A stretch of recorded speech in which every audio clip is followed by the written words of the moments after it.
Hai semuanya, gimana kabar kalian? Semoga selalu dalam keadaan baik. Jadi welcome back di segmen analisa pagi. Teman-teman, kita ada di tanggal 14 April. Seperti biasa, kita akan update untuk news dan juga pergerakan dari market Bitcoin.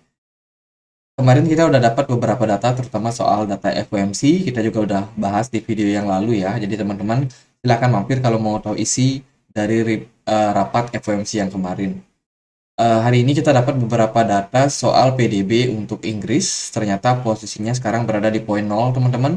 Artinya adalah produk domestik bruto, kekuatan ekonomi di Inggris sana itu dalam posisi yang cukup lemah saat ini ya. Poinnya 0. Kemudian manufacture juga ini ada sedikit pemulihan sebenarnya, tapi masih di bawah dari ekspektasi. Berada di poin 0,0% juga. Amerika Serikat itu dapat data kemarin soal klaim pengangguran awal, datanya menunjukkan terjadi peningkatan ya. Dari sebelumnya 228.000, ini naik ke 239.000. Kemudian data PPI, ini data inflasi dari perspektif produsen, berada di poin minus 0,5%. Apakah ini terjadi deflasi ya? Teman-teman, udah mulai deflasi, artinya inflasi udah mulai turun. Jadi sepertinya data menunjukkan hal tersebut. Dan dari beberapa data tadi memang harusnya sih negatif buat dolar. Hari ini kita akan dapat data soal penjualan retail inti. Ini cukup penting untuk saat ini, seperti apa kondisi dari penjualan para retail. Ya, sesuatu yang berada di pasar-pasar swalayan dan lain-lain. Yang berhubungan sama rumah tangga juga. Akan sangat penting untuk hari ini, kita akan lihat seperti apa data-data inflasi ini yang tentunya akan berdampak sama pergerakan dari dolar. Dari beberapa news, teman-teman, kita mulai dulu dari Ethereum Shanghai atau Ethereum Savela upgrade ya. Kemarin sudah selesai upgrade dan saat ini ada posisi sekitar 3,4,5 billion staking yang siap untuk di withdraw, teman. Dan kemarin Ethereum mengalami tren penguatan. Ini disebutkan ada beberapa rumor yang mengatakan bahwa sebenarnya orang-orang yang staking di Ethereum itu udah biarin aja gitu hasil stakingnya setelah mereka staking sekitar 1 sampai 2 tahun.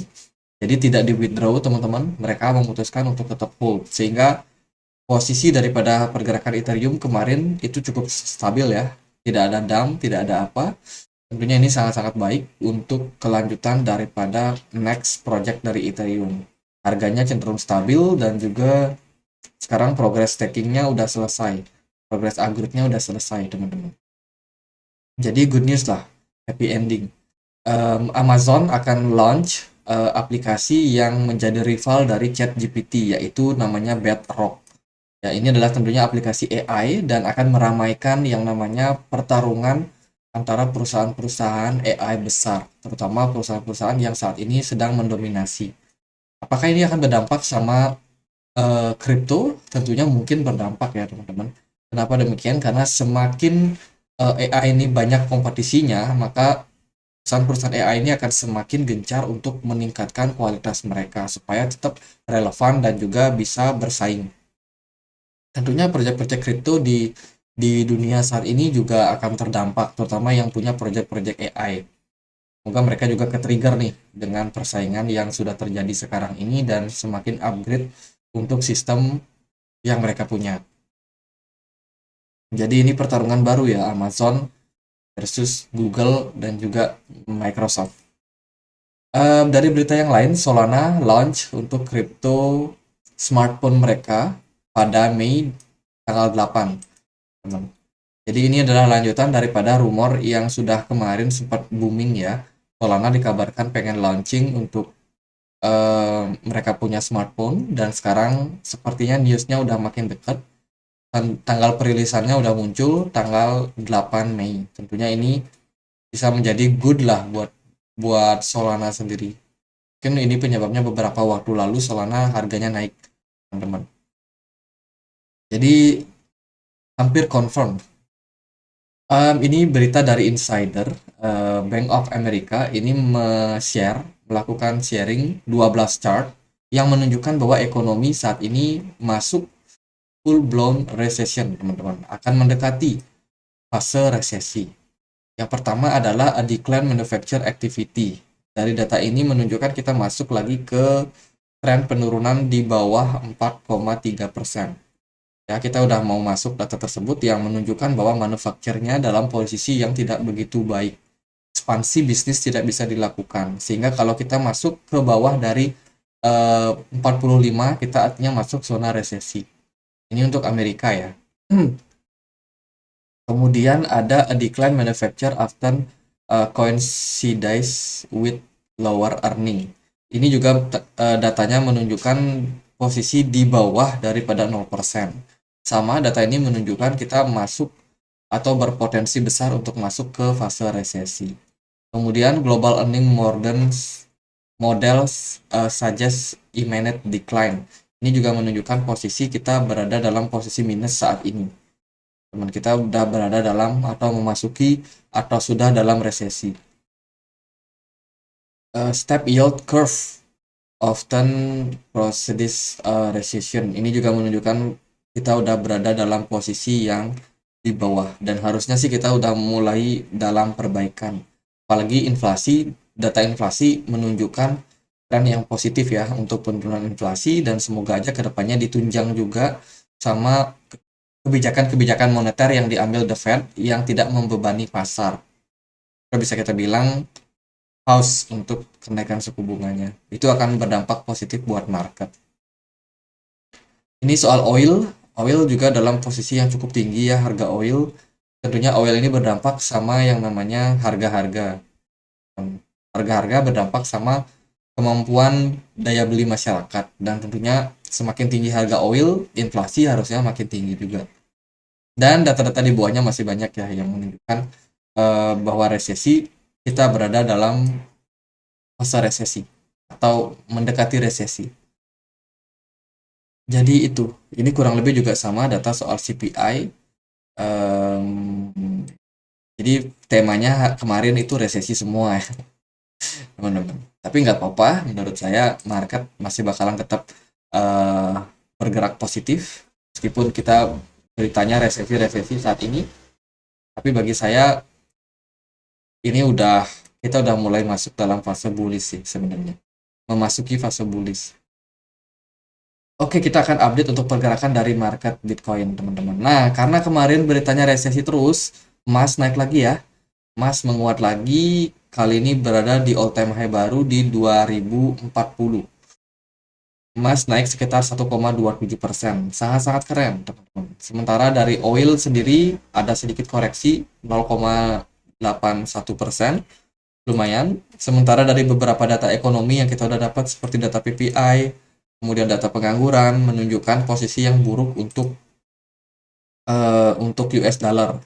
Pergerakan dari indeks US dollar di XY ini menurun 0,51%. Jadi lumayan setengah persen turun, teman-teman. Kemudian saham Amerika kemarin menguat lagi ya, 0,3%, which is ini adalah respon yang baik daripada penurunan dari indeks dolar, teman-teman. Saat ini posisi dolar benar-benar tertekan dan harusnya sih market-market seperti saham, emas, dan juga Bitcoin ini akan dapat atmosfer yang positif. Buktinya apa? Bitcoin kembali menguat ke 30.300 di perdagangan kemarin. Ya, ini kita lagi coba buat ngetes tembok besar resistance di kisaran 30 ribuan ini, teman-teman. Jika Bitcoin berhasil, target berikutnya ya 32.000. Lumayan tinggi dan sekarang kita lagi trying untuk mempertahankan posisi di harga sekarang. Sementara buyer masih cukup antusias dengan harga Bitcoin saat ini. Mereka belum sama sekali punya rencana untuk melakukan penjualan besar-besaran. Sementara trennya Bitcoin masih cukup positif. Kalau kita lihat dari BTC dominance semakin lama makin turun ya teman-teman. Dan tentunya ini dimanfaatkan untuk altcoin. Ethereum kemarin menguat ke 2000 dan juga altcoin yang lain Doge juga dapat momentum untuk bullish. Sementara yang lain masih banyak bengong teman-teman. Masih banyak yang tidak bergerak. Matic juga belum gerak ya. Kemarin justru ARB yang ngepam, teman-teman. Kita udah bahas juga di analisa kripto kemarin. Dia punya target di 1,4. Itu sih Solana masih dalam posisi yang menguat juga, mungkin karena perilisan dari smartphone yang mereka akan lakukan. Lalu gimana untuk Bitcoin hari ini? Kalau kita lihat dari progres pergerakan Bitcoin, kita agak wanti-wanti sebenarnya untuk Bitcoin. Kenapa? Dia lagi dalam fase resistance lagi, teman-teman. Meskipun volumenya bagus, smart money-nya cukup oke di market, tapi ini bukan berarti kita untuk agresif dengan posisi yang sekarang. Kalau teman-teman posisinya saat ini belum punya barang sama sekali, hal yang paling aman buat teman-teman lakukan adalah menunggu Bitcoin benar-benar bisa tembus 30 ribuan. Setidaknya kalau dia bisa ke 32 ribu, kita masih punya fase koreksi berikutnya buat Bitcoin ke 30 ribuan something untuk ngetes level supportnya. Kuat nggak, bull trap nggak, dan lain sebagainya. Sehingga teman-teman yang trading cenderung lebih aman. Tapi kalau teman-teman memaksa untuk masuk di posisi harga sekarang ini, paling nggak teman-teman trade-nya di spot, kemudian lakukan DCA. Itu paling aman, teman-teman. Kalau teman-teman mau masuk dengan posisi sekarang, DCA adalah jalan di mana teman-teman tidak akan terlalu menyesal. Kalaupun Bitcoin bakalan naik setelah teman-teman beli, ya teman-teman udah dapat beberapa persen cuan. Tapi kalau Bitcoin akhirnya dia gagal untuk menembus 30 ribu ini, teman-teman masih punya peluang untuk serok barang lagi di bawah. Jadi untuk strategi saya pribadi ya seperti itu. Tapi masalahnya saya udah punya barang dari bawah, teman-teman. Jadi saya tentunya tidak akan melakukan DCA dengan posisi harga yang cukup tinggi seperti sekarang ini. Saya sih masih menargetkan Ethereum ya. Ethereum masih cukup bagus pergerakannya. Kemarin kita tunggu ada crash terjadi, ternyata tidak crash. Ethereum justru makin naik dan sekarang justru udah ada di 2 ribuan, teman-teman. Jadi ya masih wait and see sih kalau saya pribadi. Lebih baik tunggu aja harganya berada di harga-harga yang bagus. Kalau udah ideal mau diakumulasi ya bisa aja. Tapi kalau sekarang ini menurut saya sih lebih baik kita tunggu dulu lah. Harganya cukup bagus ya. Itu buat Bitcoin, Ethereum. Ya sekarang dominannya ke altcoin, teman-teman. Jadi kalau kita lihat dari BTC dominance yang udah drop seperti sekarang ini, artinya kemungkinan ada peralihan dana dari yang tadinya semua dana itu berfokus di Bitcoin, sekarang udah mulai menyebar ke altcoin. Mungkin yang pertama kena trigger adalah Ethereum.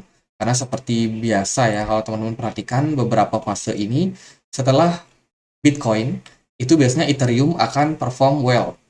Ethereum bakalan performnya bagus. Setelah itu barulah giliran large cap, BNB, XRP, terus Cardano dan kawan-kawannya itu akan bagus trennya. Sementara Ethereum di situ-situ aja.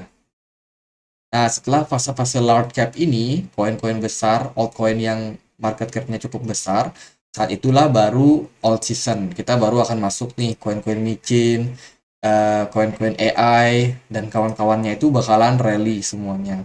Nah, setelah fase fase altcoin, teman-teman jangan FOMO ya, jangan lagi FOMO. Kenapa? Karena setelah fase ini kita akan masuk fase koreksi sama Bitcoin. Di sanalah baru kesempatan buat teman-teman untuk cicil barang lagi. Kemudian balik lagi fase Bitcoin, fase Ethereum dalam tren bullishnya. Jadi kalau kita runut dengan posisi sekarang, posisi dari Bitcoin sendiri kan ini udah selesai ya untuk 5 wave. Kemarin kita udah beberapa bulan lalu bahkan kita udah bahas ini wave 1, wave 2, wave 3 di sini, wave 4 di sini, kita udah create wave 5 dan harusnya sih sudah fix untuk tren penurunannya.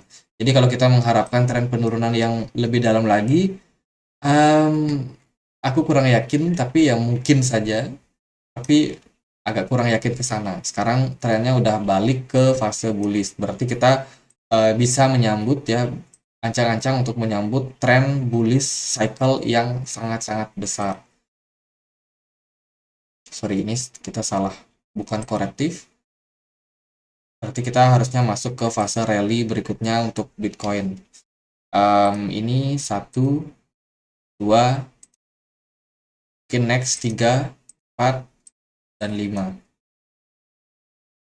Ya, kita nggak tahu apakah Bitcoin bakalan bikin all time high baru, tapi so far kita lagi mendaki ke arah sana, teman.